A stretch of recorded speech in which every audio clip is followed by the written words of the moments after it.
Hi, Pocket. In Monster Hunter Wilds, when you hunt a specific monster 20, 30, 40, and 50 times, you are given a title. These titles do nothing mechanically, but socially, they're as endgame as it gets. I mean, who doesn't want to hold the title Rompopolorompopo? I'll be hunting them all in this fashion, 50 of each. This time, I'm hunting Rompopolo, who could have guessed? Who has the most fun name in the game. Rompopolopompopolopo unlocks the titles Rompopolo, Rompopo, Exploding, Bombs Away. Before starting the hunts, I'd already hunted 3 Rompopolos, but I'll still be hunting another 50, up to 53. So there I was, relaxing at the Grand Hub, looking through my monster log and just hanging out, when I made a discovery. Oh. Oh. What is... Slickened blade? Temporarily increases affinity when wet or afflicted with bubble blight. I can do that to myself. I need more Mizu parts. I know. I do an incredible job disguising the fact that I'm a huge Mizutsune fan.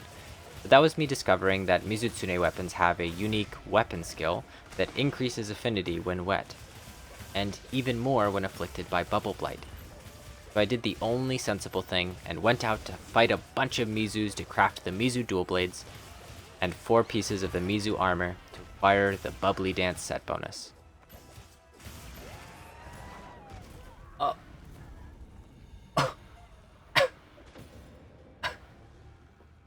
Ow. Along the way, I learned that my dual blades set actually has horrendous water resistance. But after a few hunts, very good, very good, very good.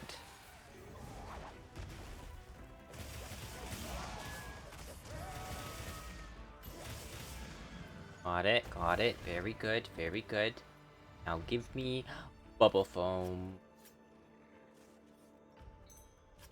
Bubble foam! Can I get another one?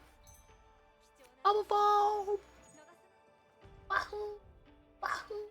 I had everything I needed and put together this beautiful new set. Then, bubbly as ever, I put on the waist layered armor to commemorate the experience, and I was ready to set out and hunt Rompopolopompopolopo, poisonous brute wyvern of the oil well basin. Rompopolo is the second and only other brute wyvern currently in the game after Quemetries, and is also new here.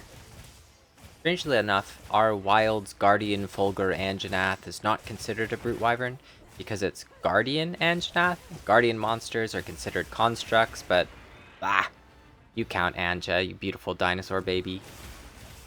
Both Quemetries and Rompopolo are weak to water, and both have their highest vulnerability points on their heads and tails. They share some moves and love to whip their tails around, but Rompopolo actually has these little pincer hands, unlike Fire Chicken, so it's able to smack hunters with them. Past that, and the overall shape of their body, Rompopolo and Quemetries don't have that much else in common.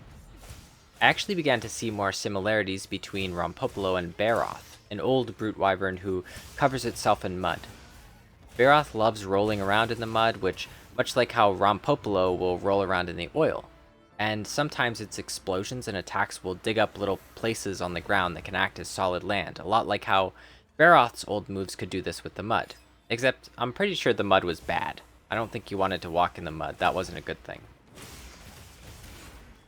Like an apex predator, Rompopolo has an exclusive spawn area, the oil well basin, but that's about where the similarities between Rompopolo and an apex predator ends. Rompopolo is the first monster in the story the hunter faces when going to the oil well basin, and after hunting 50 of them, I sort of see Rompopolo as the Chatacabra of that place. I might even end up using it as a training monster, much like Chatacabra when learning new weapons, because it was very forgiving for those 50 battles. Rompopolo has poison.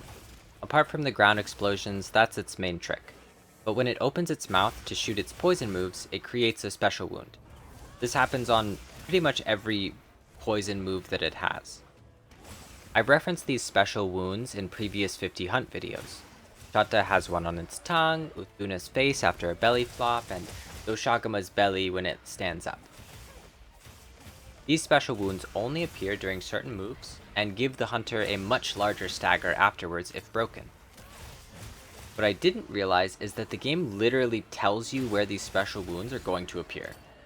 I had no idea that on the monster log, where you can check breakable parts and severable tails and all that, there's a weak point marked. That weak point is where the special wounds will be during those windows. This is hugely useful to look out for. For some monsters, I had no idea if they had one or if it was consistent, because sometimes these wounds can blend in with the other ones that get made throughout the fight, but being able to keep an eye on a specific spot to see when that window opens is great information moving forward. Thank you to the monster log, my best ally who I frequently consult with all of my questions. It is a massive wealth of information, and I would be nothing without it. Hugely slept on, secret OP, all of those videos. Oh, this is the most OP thing. The large monster log is the most OP thing. I love that little booklet.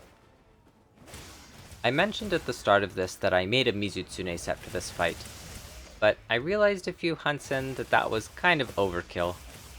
I loved using the set and weapon, getting my affinity from Slickened Blade, Evade Window from Bubbly Dance, and dancing all around Rompopolo, but I can definitely see why I didn't need to go all out for this one.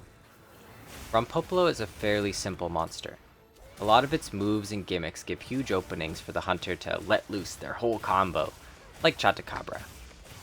The easiest example of this is when it kinda deflates and just lays there in the oil. I started to feel bad doing all my flashy slashes, knowing I'd fought a much more fearsome monster to acquire this armor, only to dumpster this strange inflated mosquito guy. It felt kind of like playing ping pong with someone really inexperienced. The ball gently bounces across the table, oh boy, and I just want to slam it across and score a point, but there's very little dignity in such a brutal victory like that. Much like the Quemetries hunts where I made the water greatsword, this was again a testament to the strength of exploiting an elemental weakness, and just how powerful prep can be.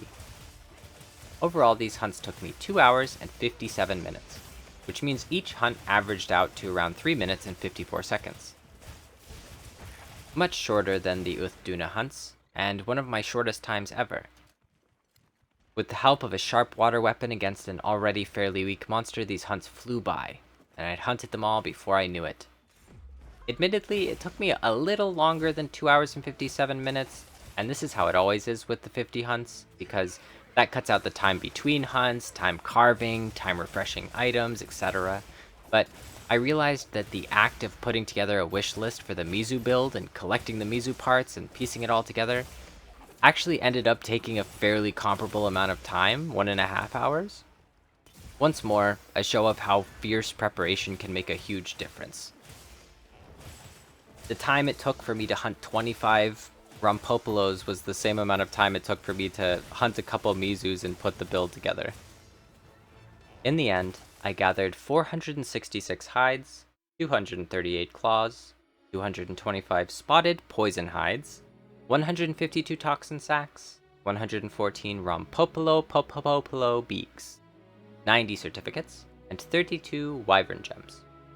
But most importantly, the titles Rompopolo, Rompopo, Exploding, and Bombs Away, that I may become Rompopo, Rompopolo, Rompopolopompopolopolo, Popopolorompopolopo. After fighting for almost 8 hours against those 50 Uthdhunas, Rompopolo was a nice rest, a reprieve, before some of the tougher fights to come. Speaking of which, the next one seems pretty big, like a storm is brewing. 2 down with dual blades, so I'll be switching weapons again, this time to Switch Axe by the request of Dana Bobena.